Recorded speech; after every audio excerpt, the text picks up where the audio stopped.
ज़्यादा बात तो मैं नहीं बोलूँगा, लेकिन सबसे पहले तो आप सबको धन्यवाद कहूँगा कि आप लोग आज यहाँ शामिल हुए।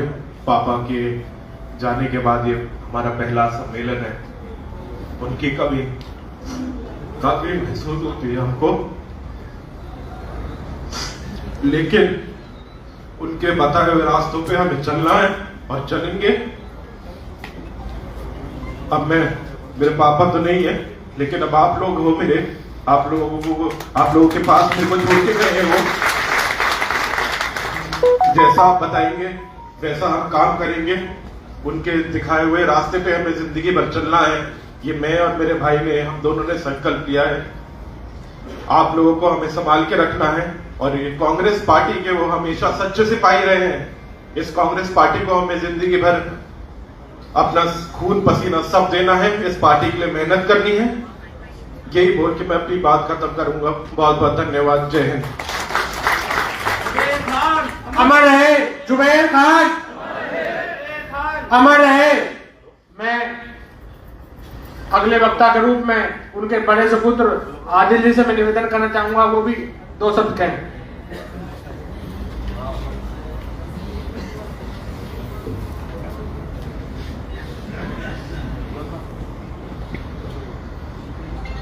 यहाँ पे आए जयपुर से हमारे सीनियर लीडर्स और पीसीसी टीम और प्रभारीगण, हमारे सीनियर रामगढ़ के कांग्रेस के कार्यकर्ता और नेता, और हमारी सब कांग्रेस जो परिवार यहाँ सामने बैठा है।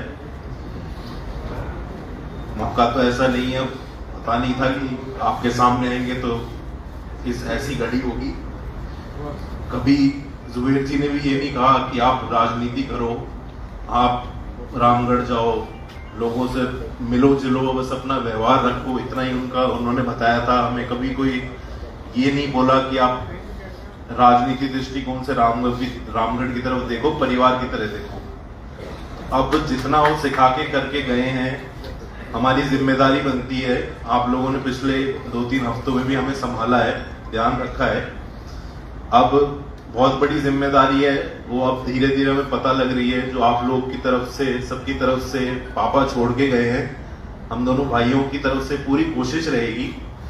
जो लोग आपकी एक्सपेक्टेशंस हैं उन पे पूरा उतरेंगे और मेहनत करेंगे। अब हमें नहीं पता आगे क्या होगा क्या नहीं होगा, हमारा काम है मेहनत करना, पूरी मेहनत करेंगे और आपका मान सम्मान आगे रखेंगे। थोड़ा ये हम लोग बहुत प्रोटेक्टेड रहे हैं, पिताजी थे, अब नहीं है, अभी तो महसूस भी नहीं होता। लेकिन हमें नहीं पता हमारी लड़ाई कितनी बड़ी चीज से है, जो लोगों ने बोला यहाँ बोला, पर अब हमें पता लगेगा। तो आप लोगों का सपोर्ट बहुत जरूरी है। कांग्रेस परिवार को एकजुट होकर बहुत बड़ी लड़ाई लड़नी है और हम पूरे आपके साथ हैं। किसी भी तरह की बात हो, 24 घंटे हम आपके साथ हैं।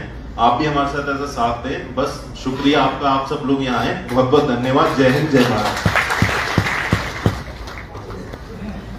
मोतियों से भी महंगे हमारे पार्टी के सभी सम्मानित कार्यकर्तागण, उपस्थित पत्रकार बंधु, जैन जी ने तो हम सबको जो है ना भावुक कर दिया। और हकीकत ये है कि किसी ने भी नहीं सोचा था कि आज का दिन हम इस प्रकार से वापस इकट्ठे होंगे। जो बात हमने 5 साल बाद के लिए इलेक्शन की सोचते हैं, और हम 9 महीने के अंदर इलेक्शन के वापस सोचकर आप लोगों के बीच में आ गए और चर्चा भी करनी पड़ी। जुबैर खान जी ने जो काम किया है हर आदमी जानता है।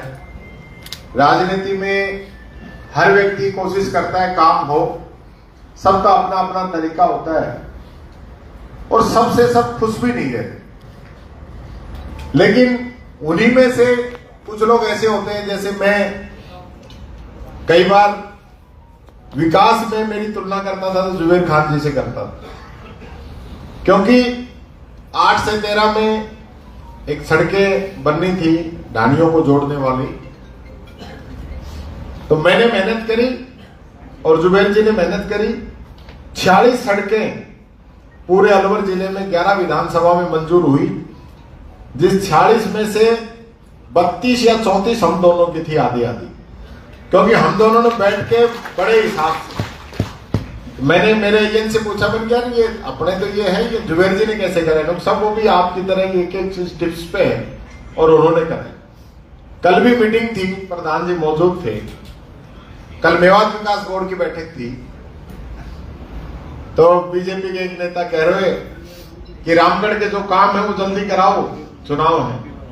मैंने कहा तुमने कौन सा कराया है? जितना भी काम सैंक्शन है तो सारे जुबेर जी के कराए हुए हैं, ये तो हमारे काम है, तुमने कोई नए कराए हो तो बात करो। और तभी हमने लिस्ट देखी कि भाई कौन कौन से काम पेंडिंग है पिछले साल के भी। तो मेवात विकास बोर्ड के 8 या कितनी सड़कें अभी पेंडिंग थी। मैंने कहा इनका काम जल्दी शुरू करो। मैंने कल कहा भाई जुबेर जी के सपनों को हम पूरा करेंगे।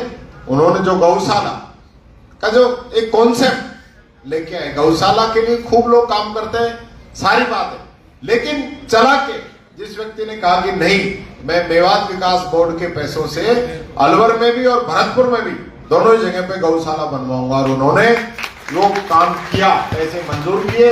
वहां तो काम शुरू भी हो गया, भरतपुर वाली में तो जमीन वगैरह सब हो गई, अलवर में जमीन नहीं हुई थी। तो कल ही कलेक्टर साहब को हमने कहा है कि इसकी जमीन आप जल्दी करा के इस गौशाला का काम शुरू करें। जिस व्यक्ति ने विधानसभा की शब्द भी संस्कृत के अंदर ली, इतने श्लोक थे। अभी बीच में एकदम मेरे पास ही बैठते थे जुबेर जी, तो जब बीजेपी के लोग कोई गलत बात कहते थे तो खड़े होके कहते थे कि जवाब देना पड़ेगा, ऊपर वाले को भी जवाब देना पड़ेगा। कोई हिंदू मुस्लिम की बात करता था तो उसको बताते थे कि ये ऐसे कहने से काम नहीं चलने वाला है, आप लोग काम क्या कर रहे हो ये देखिए, आप बोल क्या रहे हो विधानसभा में ये देखिए। और मेरा तो मैं समझता हूं बहुत बड़ा नुकसान हुआ। तो मैं उनके साथ था तो एक पहाड़ का सा साथ मेरे को उनका था कि विधानसभा में हम तो नए नए विपक्ष में गए हैं, वो कहते भी थे, मजाक भी करते थे कि भाई ये तुमको राजगोत अनुभव ज्यादा उसके, लेकिन विपक्ष का अनुभव मुझसे ज्यादा किसी को नहीं। तो मैं रहा हमेशा विपक्ष में, तो उनसे काफी अनुभव लेके, बातें लेके, कब बोलना है, क्या बोलना है, कैसे बोलना है, बहुत सी चीजें मैंने उनसे सीखी। और जो मेरी परफॉर्मेंस रही, जो आप सब लोग भी तारीफ कर रहे हो, उनमें काफी कुछ योगदान आदरणीय जुबेर खान जी का भी है कि जिनके सहयोग से ये सारी चीजें संभव हो पाई। तो आज वो हमारे बीच में नहीं है, और मैं समझता हूं किसी ने नहीं सोचा था कि ऐसी परिस्थिति आज हमारे सामने आएगी, लेकिन जो परिस्थिति सामने है उसका हमें डट के मुकाबला करना है। एक बात तो मैं आपसे कहना चाहूंगा, ये जो सरकार की बात आ रही है, राज की बात आ रही है ना, इसको तो भूल जाओ। ईमानदारी से पूछता हूं, आप बता दो राज चल रहे हैं बीजेपी को? राज नजर आ रहे हैं कि कहीं? बिजली ये देना पा रहा, ट्रांसफार्मर इन करना है, खंबा इन करना है, पेंशन इन करना है, स्कॉलरशिप इनके पास ना है, एक रोड पे पत्ती ना लगी, काय को राज है? इनसे तो पूछेंगे, ये आएंगे जब जनता के बीच में कि जवाब दो 10 महीने में क्या किया है तुम। इनको तो उल्टे भागना पड़ेगा। ये जो मंत्री आएंगे इनसे पूछेंगे क्या किया है तुमने। जिस गांव की चौपाल में खड़े होकर जो भी मंत्री आए उसी से पूछ लेना कि मंत्री जी आपके 10 महीने का रिपोर्ट कार्ड बता दो, आपने 10 महीने में क्या किया है, अपने आप इलाज हो जाएगा। और ये तो अपने तो बहुत 10 महीने मिल गए। श्रीकरणपुर में तो इन्होंने चलते चुनाव के अंदर टीटी को लड़ाया था, टीटी को मंत्री बनाया था ना, टीटी की सीटी बजा दी जनता ने, इलाज करके भेज दिया, अग्निवीर मंत्री बना दिया उसको।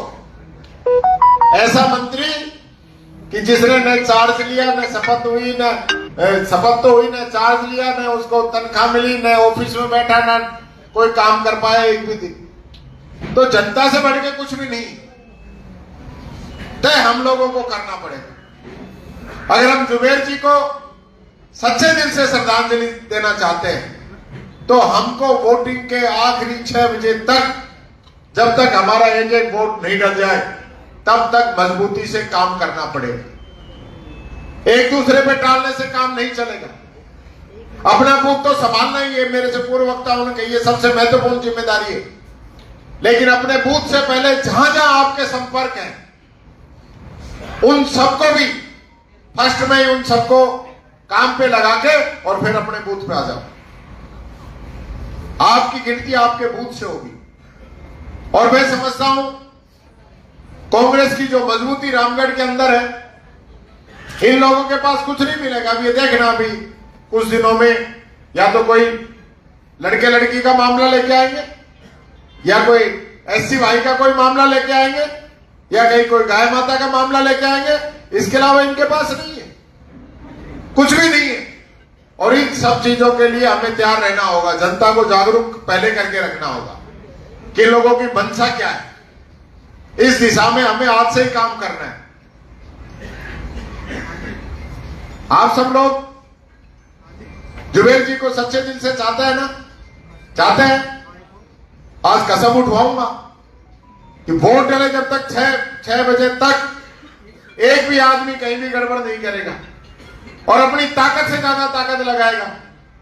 चाहते हो तो दोनों हाथ उठाओ, दोनों हाथ उठाओ। मैं देख रहा हूं कौन कौन ना उठा रहा हूं। यो बाबू तेरे काली टी शर्ट वाला के पीछे ना ठारो। हाँ बाबा, बात यह है, मेरी बात सुन लीजिए, ये चुनाव